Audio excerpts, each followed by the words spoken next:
Now in my head, because that seems to sit more like what you'd see in society, that is also taken without permission, but that feels like, where money's concerned, it does feel like stealing. Yeah. So now I've confused my whole definition. So I think what's really important is perhaps for every family to look at an individual family.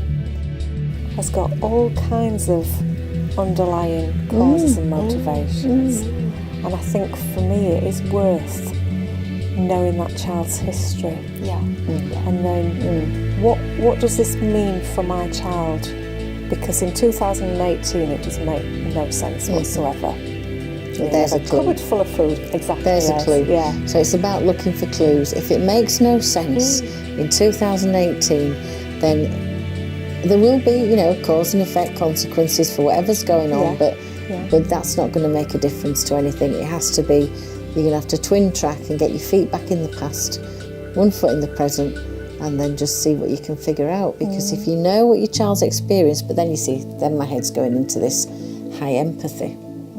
And the high empathy of parents that have done that, they've then wobbled a bit, not been able to do the structure and the boundaries. So my head is thinking, you want a child to develop a sense of belonging relationally with parents.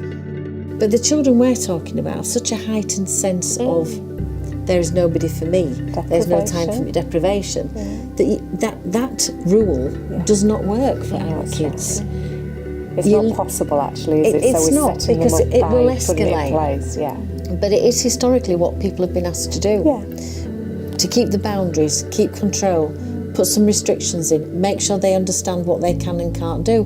Do you know what? It's easy just to go, hang on a sec, I know you're there, sweetheart. What do you need? Do you need a drink? Do you need this? And of course, stealing is a difficult concept, as we've seen early on.